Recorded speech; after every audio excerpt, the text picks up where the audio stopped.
Hello everyone, વાત કરીએ બાહ્ય સંવર્ધન પ્રયુક્તિઓની. બાહ્ય સંવર્ધન પ્રયુક્તિઓ.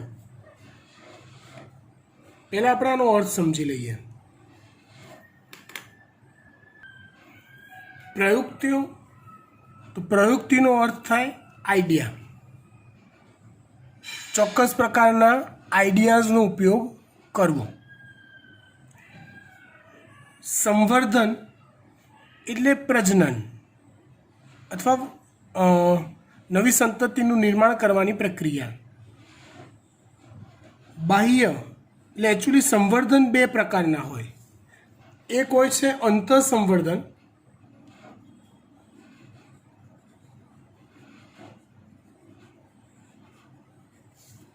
અને બીજું હોય જે અહીંયા આપ્યું છે બાહ્ય સંવર્ધન. અંતઃસંવર્ધન એટલે સાદી ભાષામાં કહું તો સ્વફલન અથવા ગેઇટેનોગેમી, જેનો અર્થ એવો થાય કે જનીન બંધારણ ન બદલાવવું.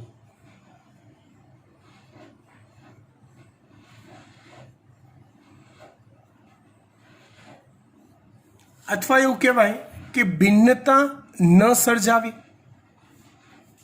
બાહ્ય સંવર્ધન નો અર્થ એક પ્રકારે તમે માનો કે પરફલન અથવા એ પ્રજનનના અંતે જનીન બંધારણ બદલાવવું, અથવા એવું કહી શકાય કે ભિન્નતા સર્જાવી.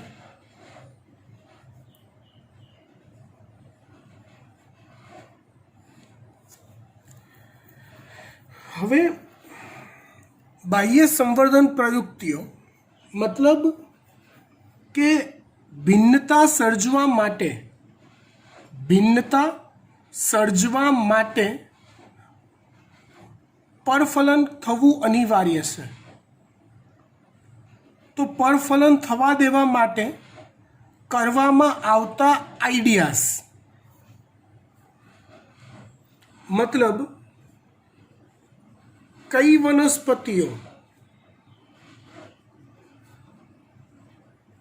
વનસ્પતિઓને બાહ્ય સંવર્ધન પ્રયુક્તિઓની જરૂર પડે છે.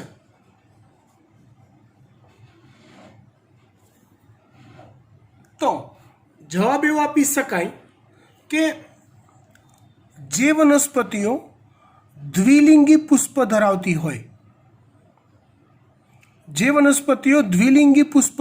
હોય, મતલબ કે એક જ પુષ્પની અંદર સ્ત્રી કેસર પુંકેસર બંનેની હાજરી હોય, એવી વનસ્પતિ નોર્મલી સ્વફલન દર્શાવતી હોય.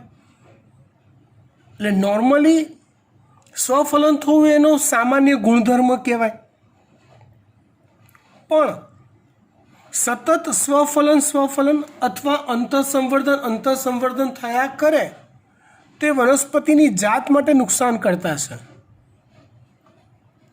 એટલે કુદરતી રીતે એ થોડા ઘણા અંતઃસંવર્ધન કર્યા પછી એવી પ્રયુક્તિઓ યોજે, એવા આઈડિયાઝ વાપરે કે જેનાથી અંતઃસંવર્ધન થવાની જગ્યાએ બાહ્ય સંવર્ધન થવાના ચાન્સીસ વધી જાય. એવા આઈડિયાઝ વિશે આપણે ચર્ચા કરવાની છે. ફરી એકવાર સવાલ જુઓ. કઈ વનસ્પતિઓ બાહ્ય સંવર્ધન પ્રયુક્તિઓની જરૂર પડે છે? તો જે વનસ્પતિઓ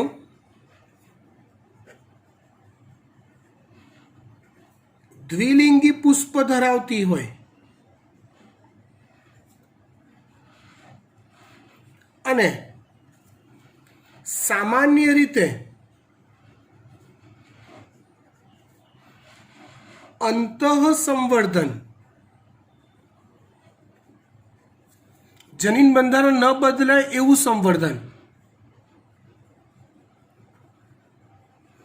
દર્શાવતી હોય તેવી વનસ્પતિઓ, આવી વનસ્પતિઓને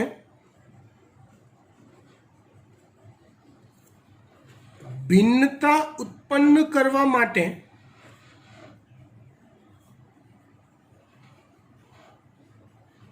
આવી વનસ્પતિઓમાં ભિન્નતા ઉત્પન્ન કરવા માટે બાહ્ય સંવર્ધન અનિવાર્ય બને છે. એટલે આવી વનસ્પતિ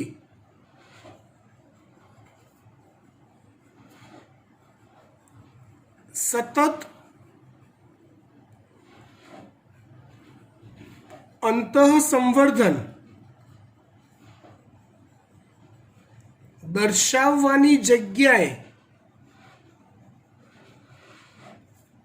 ક્યારેક બાહ્ય સંવર્ધન યોજે છે. આવી વનસ્પતિઓ સતત અંતઃસંવર્ધન દર્શાવવાની જગ્યાએ ક્યારેક બાહ્ય સંવર્ધન યોજે છે. રીઝન ભિન્નતા સર્જાય. રાઈટ. તો એ બાહ્ય સંવર્ધન કરવા માટેની પ્રયુક્તિઓ કઈ કઈ હોય એ આપણે સમજીએ.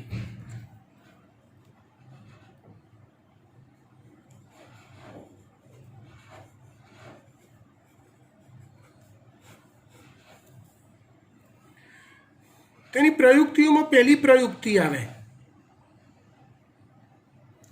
કઈ? તો પહેલી પ્રયુક્તિ આવે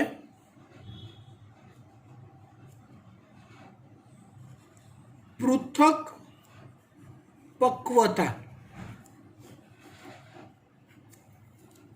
પૃથક પક્વતા એટલે શું? તો આગળ તમને ઓલું સ્વફલનની અંદર પ્રયુક્તિઓની વાત કરી હતી. તમને જો યાદ હોય તો ગયા લેક્ચરમાં, ના યાદ હોય તો વિડીયો ફરી એકવાર જોઈ લેજો. વાત એવી કરી હતી કે સ્ત્રી કેસરનું પરાગાસન પરાગરજ માટે ગ્રહણશીલ જે ક્ષણે થાય બરાબર તે જ ક્ષણે પરાગાશયનું સ્ફોટન થાય. આ જ્યારે ગ્રહણશીલ બને ત્યારે જ આનું સ્ફોટન થાય. એટલે એ પરાગરજ આની પર સ્થાપિત થવાની શક્યતા વધી જાય. આ સ્વફલન થવા માટેની પ્રયુક્તિ હતી. પૃથક પક્વતામાં આના કરતાં ઊંધું થાય. પૃથક પક્વતામાં આના કરતાં ઊંધું થાય. શું થાય? તો બે શક્યતાઓ રહે કે પરાગાસન પરાગરજ માટે ગ્રહણશીલ બને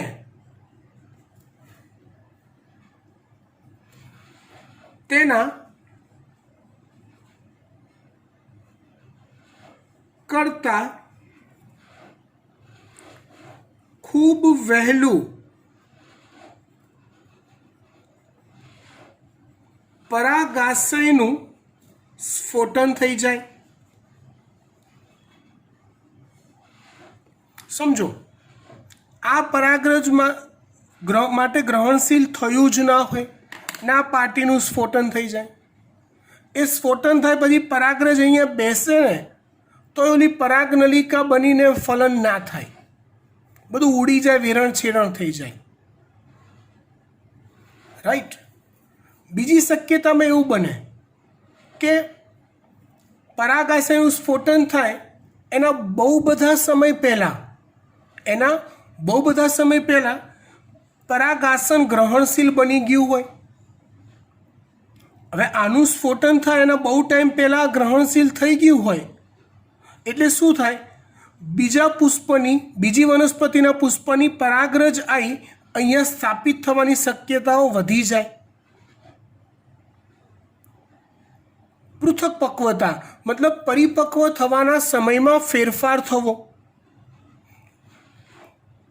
જો સ્વફલન કરવું હોય તો બંને એક સાથે પરિપક્વ થવું પડે. આનું સ્ફોટન અને આની ગ્રહણશીલતા એક સાથે થવી જોઈએ. પૃથક પક્વતામાં એક સાથે ન થવી જોઈએ. આ પહેલાં ગ્રહણશીલ થઈ જાય અને આનું સ્ફોટન બાકી રહે તો બીજી વનસ્પતિની પરાગરજને અહીંયા આવીને સ્થાપિત થવાનો ચાન્સ રહે. બીજો મુદ્દો લખી કાઢીએ આપણે પૃથક પક્વતામાં.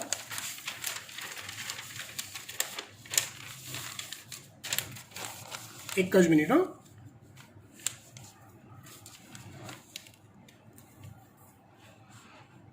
યસ, હા, એવું થાય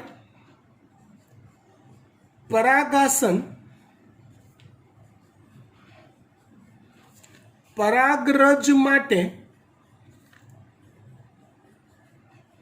વહેલું ગ્રહણશીલ થાય અને તે જ પુષ્પનું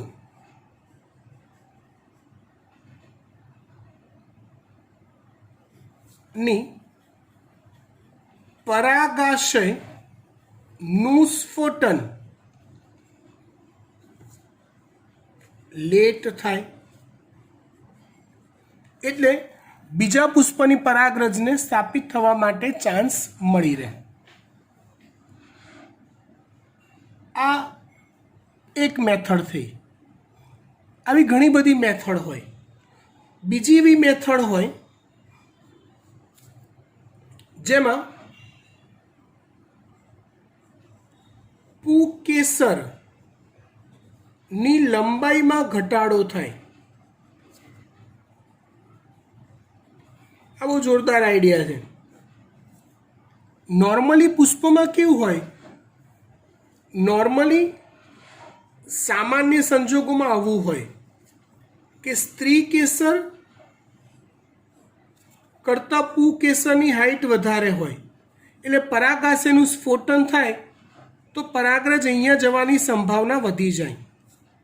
પણ બાહ્ય સંવર્ધન પ્રયુક્તિમાં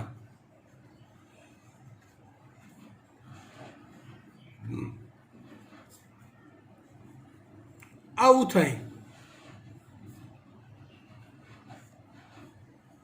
આવું એટલે પુંકેસરની હાઈટ જ ઓછી હોય, બાપડાની તંતુ જ નાનો ઉત્પન્ન થયેલો હોય એટલે પરાગાસન ગ્રહણશીલ થાય. આ બિચારો સ્ફોટન કરે તો એની પરાગરજ આટલામાં ને આટલામાં જ રહે, પરાગાસન સુધી પહોંચે જ નહીં. ઓબ્વિયસલી તમે સમજી ગયા. તો આવું પરાગાસન ગ્રહણશીલ થાય તો કઈ પરાગરજ અંદર બેસી શકે? બીજા પુષ્પની, પોતાના પુષ્પની પરાગરજ બેસી શકે નહીં. સમજી ગયા? ડન. એટલે પુંકેસર ના તંતુઓ ટૂંકા સર્જાય એટલે પરાગાશયનું સ્ફોટન થવા છતાં તે પરાગરજ પરાગાસન સુધી ન પહોંચી શકે. ખબર પડી? ડન. ત્રીજી પ્રયુક્તિ બાહ્ય સંવર્ધન કરવા માટેની, મતલબ પરફલન કરવા માટેની, મતલબ પોતાની પરાગરજથી પોતાના સ્ત્રી કેસરમાં પરાગને ન થવા દેવા માટેની ત્રીજી પ્રયુક્તિ, ત્રીજો આઈડિયા.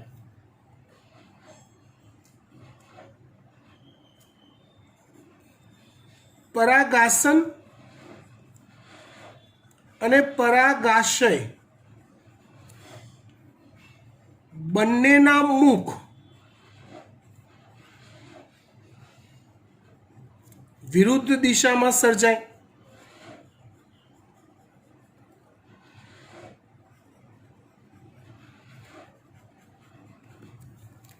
એટલે કંઈક આવું વિચારી શકાય. સામાન્ય સંજોગો હોય જ્યારે સ્વફલન થવાનું હોય ત્યારે આવું હોય.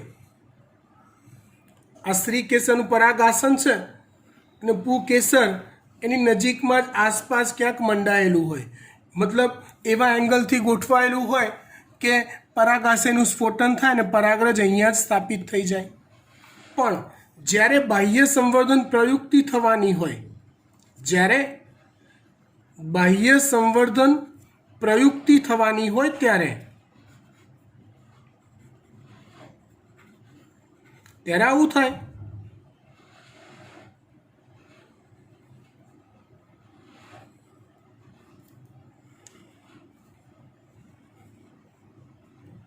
આ રીતે મોઢું ફેરવીને ઊભા હોય એવું માની લો, મતલબ પરાગાશય અલગ દિશામાં હોય એટલે એનું સ્ફોટન થાય તો એ પરાગરજ એ બાજુ આટલામાં જ વેરણ છેરણ થાય, અને સ્ત્રી કેસરનું પરાગાસન અલગ દિશામાં મોઢું કરીને બેઠું હોય, મતલબ એની ગ્રહણશીલ સપાટી એ આ પરાગરજના દૂર દૂર સુધી સંપર્કમાં ના આવે એ રીતે સ્થાપિત થયેલી હોય.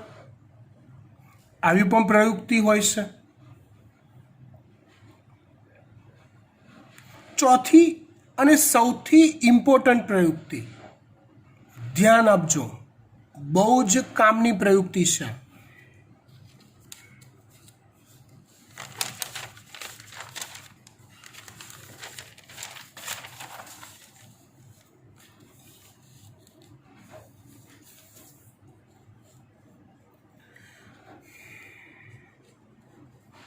સ્વ અસંગતતા.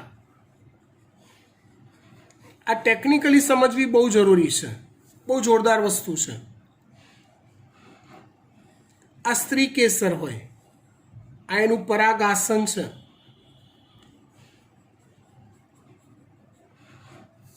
બરાબર, એ જ પુષ્પનું પરાગ પુકેસરનું પરાગાશય છે.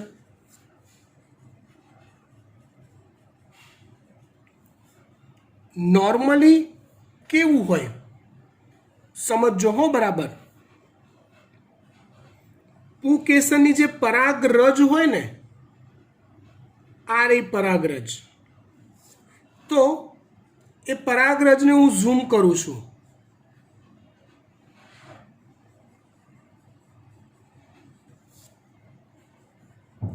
ધારો કે આ પરાગરજ છે. આ લોજિક ધ્યાન આપજો હો, આના પછીની થિયરીમાં આ લોજિક કામ આવે એવું છે. તો પરાગરજ એ સ્ત્રી કેસરના પરાગાસન પર બેસે છે, રાઈટ? તો પછી એ પરાગરજ બેઠા પછી પરાગ નલિકાનું નિર્માણ થાય છે, અને એ પરાગ નલિકા પરાગ વાહિનીમાં આગળ વધે છે. આ રીતે જેને પરાગરજનું અંકુરણ કહેવાય. શું કહેવાય? પરાગરજનું અંકુરણ કહેવાય. લોજિક કંઈક આવું કામ કરે છે.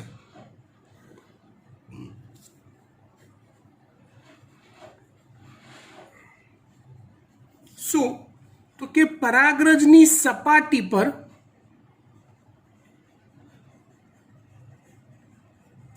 ચોક્કસ પ્રકારના, જો ભગવાનની કરામત જુઓ કેવી જોરદાર છે, ચોક્કસ પ્રકારના ઉત્સેચક આવેલા હોય, જેનો પરાગરજમાંથી ઓલા જનન છિદ્રો હોય. પરાગરજની રચના યાદ કરો.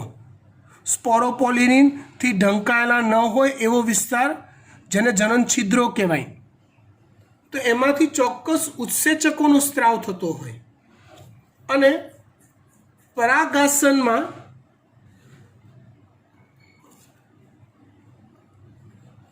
તે જ પદાર્થ રહેલો હોય કે જેનું પરાગરજના ઉત્સેચકો દ્વારા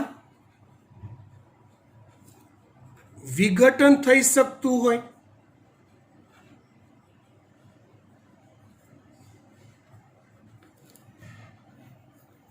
ના ખબર પડી, હજી થોડીક ખબર ના પડી, પાડી દઈએ. ધારો કે કોઈ એક વનસ્પતિના પુષ્પના પરાગાસનમાં પદાર્થ તરીકે ધારો કે સેલ્યુલોઝ હોય, તો નોર્મલી એવું હોય એ જ પુષ્પનું જે પરાગાશય છે એમાંથી જે પરાગરજ સર્જાય છે એ પરાગરજમાં ઉત્સેચક તરીકે સેલ્યુલેઝ હોય. એટલે આને કહેવાય સ્વસંગતતા. સમજો, આને કહેવાય સ્વસંગતતા. મતલબ જ્યારે જો આવું સેટિંગ હોય અને આમાંથી ઉત્પન્ન થયેલી પરાગરજ જ્યારે અહીંયા સ્થાપિત થાય ત્યારે એ પાર્ટી, એ પરાગરજ સેલ્યુલેઝ ઉત્સેચકનો સ્ત્રાવ કરે અને એના જ પરાગાસન પર ઘટક તરીકે સેલ્યુલોઝ હોય, તો સેલ્યુલેઝના સ્ત્રાવથી સેલ્યુલોઝનું પાચન થાય અને પરાગાસનમાં જગ્યા થાય અને પરાગનલિકા વિકાસ થઈ શકે. ફરી એકવાર સમજો. નોર્મલી એવું હોય છે સામાન્ય રીતે જ્યારે અંતઃ સંવર્ધન થવાનું હોય ત્યારે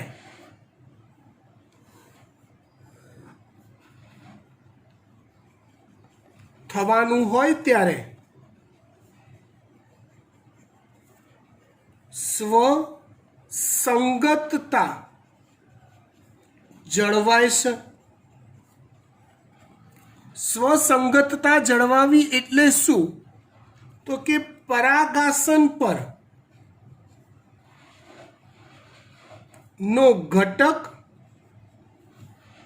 ધારો કે X હોય તો પરાગરજમાંથી મુક્ત થતો ઉત્સેચક X નું પાચન કરનારો હોય. આ સેટિંગ આવી ગયું કહેવાય. મતલબ જેવી પોતાની પરાગરજ ત્યાં બેસે તો એ એવા ઉત્સેચકનો સ્ત્રાવ કરે કે જેનાથી એના પરાગાસનનું પાચન થઈ જાય, રાઈટ, અને પરાગનલિકાનો વિકાસ ઇઝીલી થાય. આને કહેવાય સ્વસંગતતા. શું કહેવાય? સ્વસંગતતા. આ વાત મગજમાં બેસી ગઈ તો હવે સ્વ અસંગતતાની વાત ખબર પડી જશે. જ્યારે સ્વ અસંગતતા કરવાની હોય, રીઝન શું? કે મારે આ વખતે સ્વફલન કરવું નથી, મારે આ વખતે ભિન્નતા જ સર્જવી છે. એની હાઉ મારે આ વખતે ભિન્નતા જ સર્જવી છે, હું સર્જીશ ભિન્નતા. તો એ સંજોગોમાં શું થાય?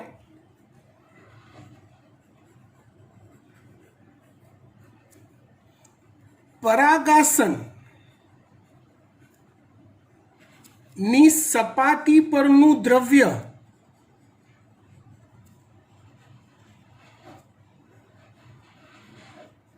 બદલાઈ જાય. એવું દ્રવ્યમાં ફેરવાય અને એ બદલાયેલું દ્રવ્ય નું પાચન કરે તેવા ઉત્સેચક અન્ય વનસ્પતિની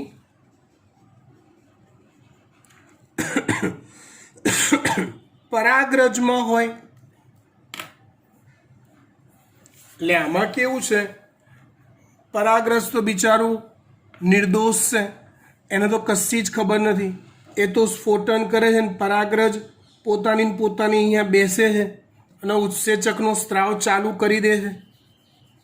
પણ પરાગાસને તો પોતાનો ઘટક એક્સની જગ્યાએ બદલીને વાય કરી દીધો છે. એટલે પરાગરજ બિચારો એક્સનું પાચન કરે એવા ઉત્સેચકનો સ્ત્રાવ કર્યા કરે. એટલે પોતાની પરાગરજ અહીંયા બેઠા પછી પણ મેળ ના પડે. પોતાની પરાગરજ અહીંયા બેઠા પછી પણ મેળ ના પડે. પરાગનલિકાનું નિર્માણ ન થાય, અંકુરણ ન થાય.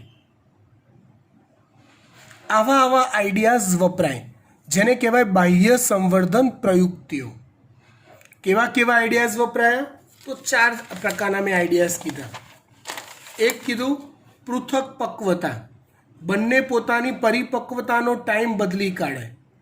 નોર્મલી જ્યારે બંને એક સાથે પરિપક્વ થતા હોય એની જગ્યાએ આ પહેલું પરિપક્વ થઈ જાય, ગ્રહણશીલ થઈ જાય ને આ લેટ સ્ફોટન પામે, અથવા આ વહેલું સ્ફોટન પામી જાય અને આને એની ગ્રહણશીલતા ચાલુ જ ના કરી હોય, ટાઈમ બદલાઈ જાય. બીજું, પુકેસરની લંબાઈમાં ઘટાડો થવો. નોર્મલી આવી હાઈટ હોય જ્યારે સ્વફલન કરવાનું હોય ત્યારે, પણ જ્યારે બાહ્ય સંવર્ધન પ્રયુક્તિ કરવાની હોય, બાહ્ય સંવર્ધન થવાના ચાન્સીસ લેવાના હોય ત્યારે પુકેસરનો તંતુ ટૂંકો સર્જાય. એટલે પરાગાશયનું સ્ફોટન થાય તો પણ સ્વફલન થાય નહીં. ત્રીજું, બંનેના મુખ વિરુદ્ધ દિશામાં સર્જાય. એટલે આનું સ્ફોટન થાય તો એ પરાગરજ આ દિશામાં પહોંચી શકે નહીં. અને ચોથું, સ્વ અસંગતતા, મતલબ પરાગરજમાં પોતાના જ પુષ્પની પરાગરજમાં જે પ્રકારનો ઉત્સેચક મુક્ત થતો હોય એ સિવાયનું દ્રવ્ય પરાગાસનના નિર્માણમાં ભાગ લે. એટલે પોતાના પુષ્પની પરાગરજ અહીંયા સ્થાપિત થાય તો પણ પરાગરજનું અંકુરણ થઈ શકે નહીં. આ 4 પ્રકાર શેના? બાહ્ય સંવર્ધન પ્રયુક્તિના.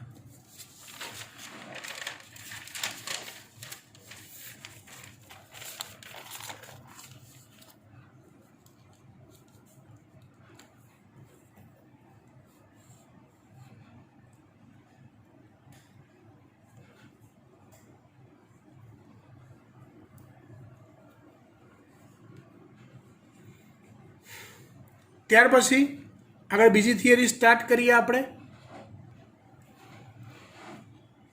પરાગરજ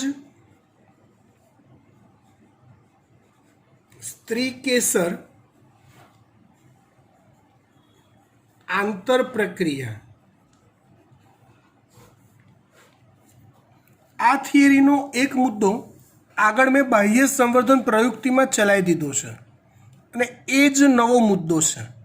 એટલે આ થિયરી જ્યારે એકતા મેમ ચલાવશે ત્યારે તમે ફરી એકવાર સમજજો.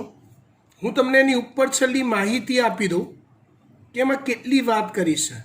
કે જે બેવડું ફલન હતું ને, એ બેવડા ફલનની અંદર જેટલી વાત આવતી હતી એ જ વાત જે મેં વધારાની સમજાયેલી છે તમને, એ જ વાત અહીંયા રિપીટ થાય છે, થોડાક શબ્દોના ફેરફાર સાથે. હું તમને સમજાવી દઉં છું પણ થિયરી તરીકે તમારે આ લખવાની આવશે નહીં.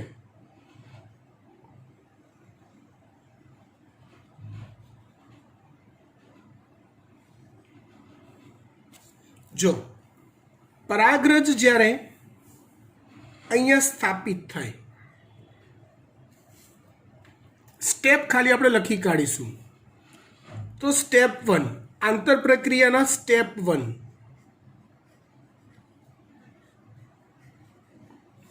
તો સ્ટેપ 1 માં સ્વસંગતતા અથવા સ્વ અસંગતતા અથવા પરસંગતતા અથવા પર અસંગતતા ના લોજિક પર કામ થાય. મતલબ આ ઓલી જ વાત આવી ઉત્સેચકવાળી. જો સ્વફલન થવા દેવાનું હોય, સ્વફલન કરવાની જ ઈચ્છા હોય, તો આ પરાગરજમાં જે પ્રકારના ઉત્સેચક હોય, રાઈટ, એના દ્વારા જેનું પાચન થઈ શકે તેમ હોય એ જ ઘટક આની અંદર હોય.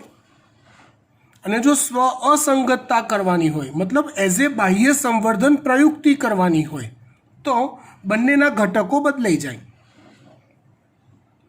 પરસંગતતા એટલે જો અન્ય વનસ્પતિના પુષ્પ દ્વારા ફલન થવા દેવાનું હોય, તો આનું જે પરાગાસનની સપાટી પર એવા ઘટક સર્જાય કે જેનું પાચન કરે તેવા ઉત્સેચક બીજી વનસ્પતિના પરાગરજ પર હોય. હવે થોડુંક ડીપમાં સમજાવું આ મુદ્દો. એટલે ચર્ચા ટેક્સ્ટબુકમાં નથી આવતી, પણ આપણે એકચ્યુઅલી નોલેજ લઈ રહ્યા છીએ દુનિયાભરનું ટોપિક રિલેટેડ. એટલે આમાં વિચારો કે વનસ્પતિના જે પુષ્પ હોય ને લિંગી પ્રજનન કરતા, એ તો ખુલ્લા હોય છે. તમને ક્યારેક એવો વિચાર ના આવે કે સિટી વિસ્તારની તો વાત છોડો, ખુલ્લા જંગલ ખેતરોની વાત છે કે લીમડો, આંબો, વડ, આવા જાત જાતના વૃક્ષ, વનસ્પતિ, ગુલાબ, જાસૂદ એકબીજાની નજીક નજીક કુદરતી રીતે સર્જાતા હશે ક્યાંક. બાગ બગીચાઓમાં બી એવું હોય છે. તો આખી ઓપન પ્રોસેસ છે. માની લો કે કીટક દ્વારા પરાગનયન થયું, તો કીટક ધારો કે ગુલાબના પુષ્પમાંથી પરાગરજ મધુરસ ચૂસવા ગયો, એની પરાગરજ એની સપાટી પર ચોંટી ગઈ, તો પછી કીટક બહુ બુદ્ધિશાળી છે કે પછી એ જ્યારે બેસવા જશે એ પરાગરજ મુક્ત કરશે તો ખાલી ગુલાબના જ પુષ્પમાં કરશે? ના, એ તો ડોબો છે, એ તો ખાલી મધુરસ ચૂસનારો લૂંટારો છે. ગુલાબના પુષ્પમાંથી મધુરસ ચૂસવા ગયો ત્યારે એની પરાગરજ એની સપાટી પર ચોંટી ગઈ, અને પછી જ્યારે જાસૂદમાં મધુરસ ચૂસવા ગયો ત્યારે પરાગરજ જાસૂદના પરાગાસન પર મુક્ત થઈ. આવું કુદરતમાં ખુલ્લેઆમ પરાગરજ અલગ અલગ વનસ્પતિની અલગ અલગ વનસ્પતિના પરાગાસન પર રોજ બેસતી હશે, લાખો જગ્યાઓ પર. તો એવું ના થાય? લાખો નવી જાત કુદરતી રીતે બન્યા જ કરે. ગુલાબ અને જાસૂદની મિક્સ જાત, બીજાની ત્રીજાની મિક્સ નવી જાતો બન્યા જ કરે. ના, એવું નથી થતું. આને તમે પ્રાણી સાથે તમે સમજો, પ્રાણી સાથે એના ઉદાહરણથી, તો ગાય અને ઘોડા, કૂતરા અને બિલાડી, આ બધા વચ્ચે પ્રજનન ઓપન થઈ ગયું એઝ એ વનસ્પતિના પોઈન્ટ ઓફ વ્યૂથી જોવા જાવ તો. એવું નથી થતું. પ્રાણી તો પ્રચલનશીલ છે એટલે એ પ્રેક્ટિકલી શક્ય નથી થતું. વનસ્પતિ તો બિચારી સ્થાયી છે, તો ભગવાને એને આ ક્ષમતા આપી છે પર અસંગતતાની. મતલબ બીજી, અને આ જે સંગતતા અસંગતતાનું લોજિક છે ને, એમાં લાખો પ્રકારના પ્રોટીન ભાગ લેશે. લાખો પ્રકારના. એક વનસ્પતિની જાતમાં પરાગાસન પર એક પ્રકારનું પ્રોટીન હોય, વનસ્પતિની જાતિ બદલાય તો એ પ્રોટીન બદલાઈ જાય, બીજું પ્રોટીન આવે. ઉત્સેચકો પરાગરજમાં બદલાઈ જાય, બીજા આવે. ઇન શોર્ટ એ એટલું સહેલું નથી ખુલ્લેઆમ બીજી વનસ્પતિની જાતિઓ સાથે પ્રજનન થયા જ કરવું અને નવી નવી જાતિઓ ઉત્પન્ન થયા જ કરવી. એવું ન થાય એના રિસ્ટ્રિક્શન માટે ભગવાને કુદરતે આ વ્યવસ્થા ગોઠવી છે. સમજી ગયા? ડન. ત્યાર પછી સ્ટેપ 2.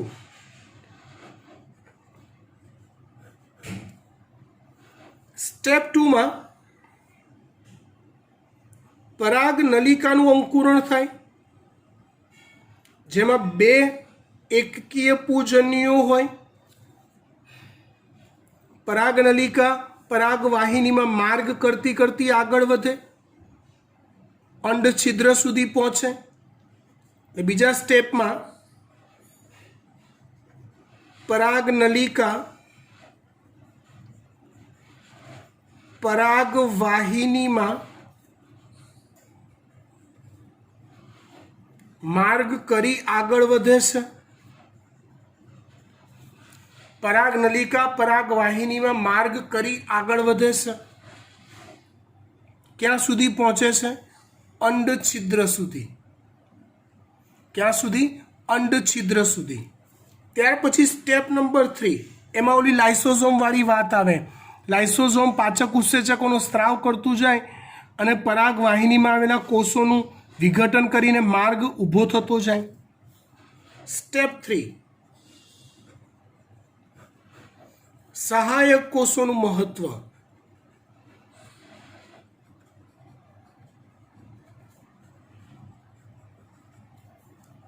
કોનું મહત્વ? સહાયક કોષોનું મહત્વ. એટલે અહીંયા પરાગ નલિકા પહોંચ્યા પછી સહાયક કોષોના કોષરસ તંતુઓ એ પરાગ નલિકાને એક પ્રકારે દોરી સંચાર કરે છે કે બકા હવે પૂજન્યુ અહીંયા સ્ત્રાવ કર, લાવો બીજો પૂજન્યુ લાવો, એને આપણે અહીંયા 2n કોષ કેન્દ્ર સાથે જોડી દઈએ. આવા આંતર સંબંધ, આંતર પ્રક્રિયા પરાગરજ અને સ્ત્રી કેસર વચ્ચે જોવા મળે છે. ચેપ્ટરની છેલ્લી થિયરી સ્ટાર્ટ કરીએ.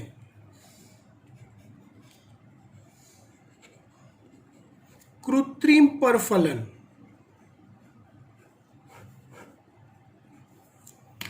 મનુષ્ય એ કુદરતમાં સૌથી વધારે વિચાર કરી શકતું બુદ્ધિશાળી પ્રાણી છે એવું મનાય છે, અને માટે કુદરતે બનાવેલી પદ્ધતિઓમાં ખલેલ પહોંચાડવી એનો સ્વભાવ થઈ ગયો છે. મનુષ્યનો આ સ્વભાવ છે. કુદરતે જે નક્કી કરેલું છે, રાઈટ, જે કુદરતથી થયેલું છે એ ન થવા દેવું, કંઈક એના કરતાં અલગ કરવું એ મનુષ્યની આદત છે. કૃત્રિમ પરફલન તો કે નવી નવી જાત વિકસાવવા માટે કરાતી મથામણ, જેને કૃત્રિમ પરફલન કે કૃત્રિમ સંકરણ કહેવાય છે. નવી નવી સંકર જાતો વિકસાવવી, રાઈટ. તો જુઓ, કૃત્રિમ પરફલનમાં ફરજિયાતપણે વનસ્પતિને બીજા એની અલગ જાત, બીજી જાતની પરાગરજથી પરાણે ફલન કરાવડાવવામાં આવે છે. એના માટે કેટલાક સ્ટેપ્સ ફોલો કરવામાં આવે છે. પહેલું સ્ટેપ છે ઇમેસ્ક્યુલેશન.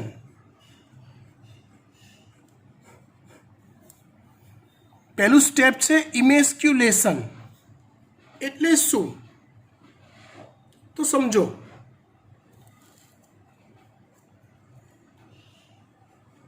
આપણે પરફલન કરાવશે, એનો સીધો સાદો અર્થ કે એને સ્વફલન થતું રોકાવડાવું છે.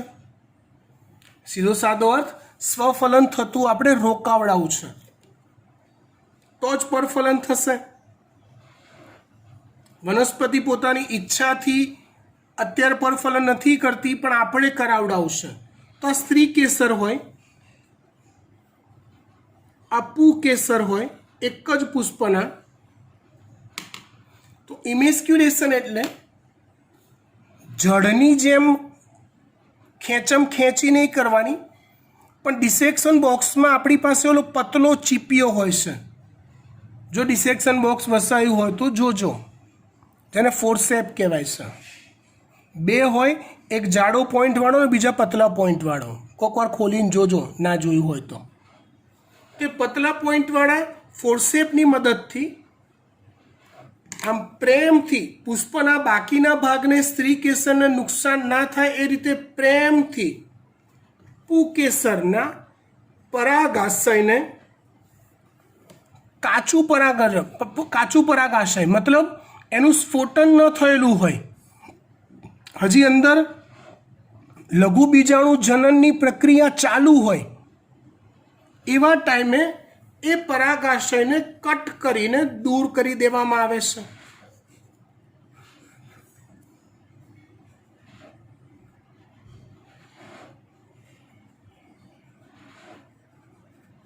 જેને કહેવાય છે ઇમેસ્ક્યુલેશન. શું કરવાનું?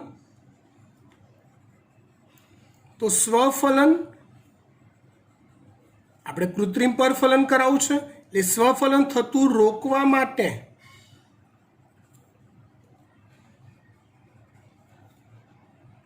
ચીપિયાની મદદથી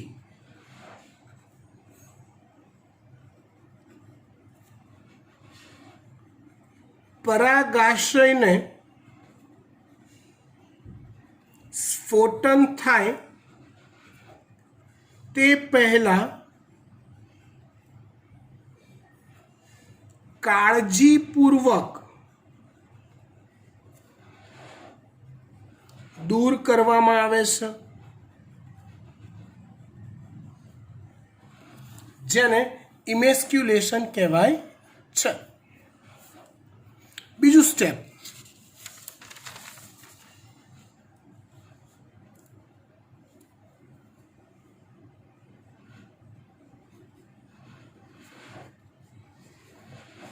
બેગિંગ અથવા એને કહેવાય છે કોથળી ચઢાવવી.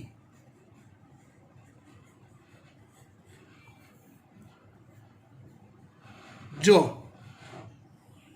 આ સ્ત્રી કેસર છે,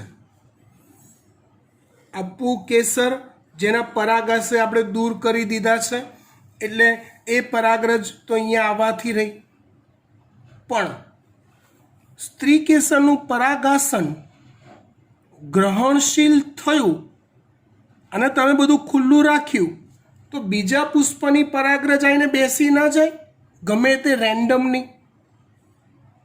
તો કે આપણે તો કૃત્રિમ પરફલન કરાવવું છે ફરજિયાત. એવા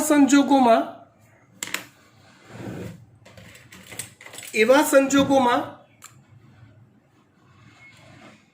સ્ત્રી કેસરને આવી કોથળીથી, મીણની બનેલી સોફ્ટ કોથળીથી ઢાંકી દેવામાં આવે છે અથવા એની ઉપર કોથળી ચડાવી દેવામાં આવે છે. મતલબ જો બીજા પુષ્પની પરાગરજ આવશે બી ને તો બી એ કોથળી પર રહેશે, પરાગાસન પર બેસી શકશે નહીં. બેગિંગ એટલે પુષ્પના પરાગાસનને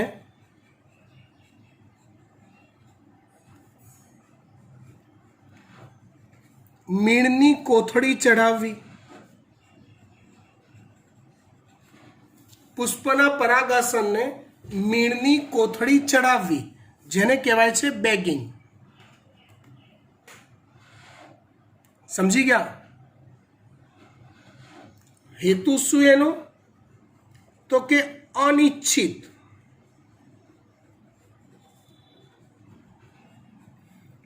પરાગરજનું પરાગાસન પર સ્થાપન રોકવું.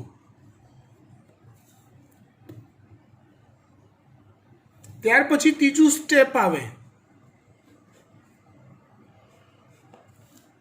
અગત્યનું છે.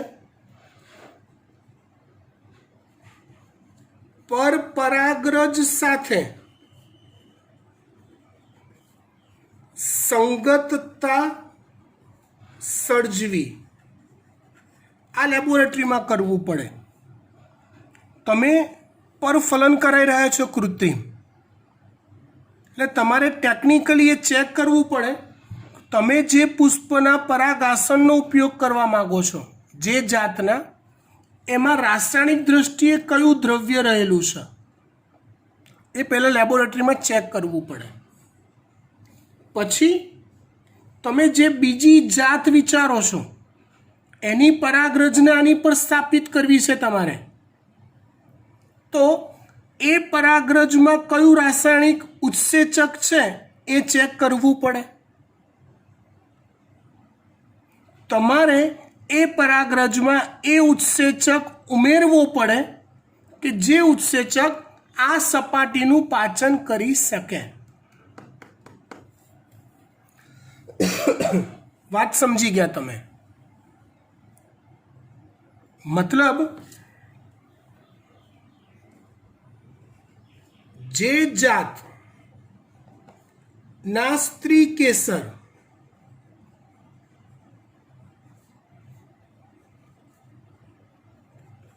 નો ઉપયોગ કરવાનો હોય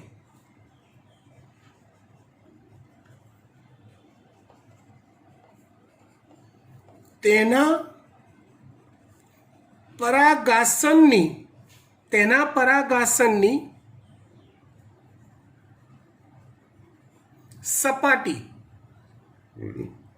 પરાગાસનની સપાટી પરનું રાસાયણિક દ્રવ્ય જાણવું અને જે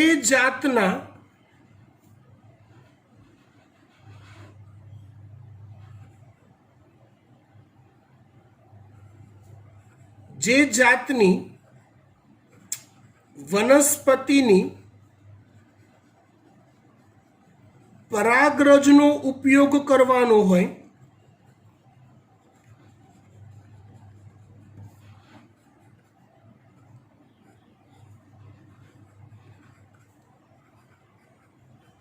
તે જાતમાં અથવા તે પરાગરજમાં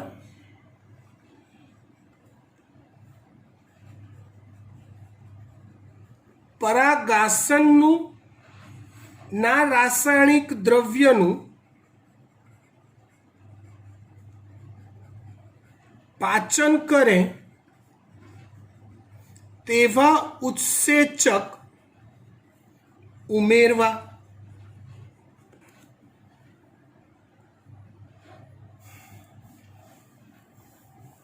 ક્લિયર?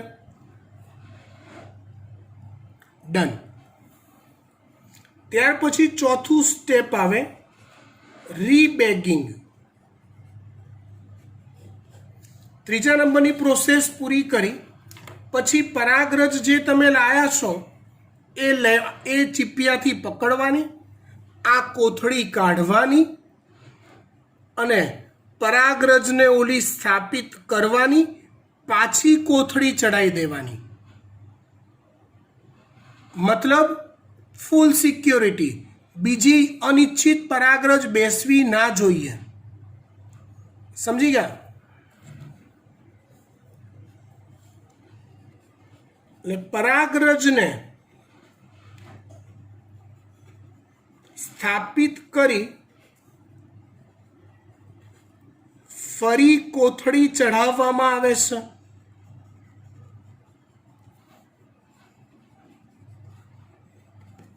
એને રીબેગિંગ કહેવાય છે. ઓકે, અહીંયા વનસ્પતિમાં લિંગી પ્રજનન સંપૂર્ણતઃ પૂરું થાય છે. ડન. નેક્સ્ટ ટાઈમ મનુષ્યમાં પ્રજનનમાં, પ્રાણીઓમાં પ્રજનનમાં, લિંગી પ્રજનનમાં આગળ વધીશું. બાય.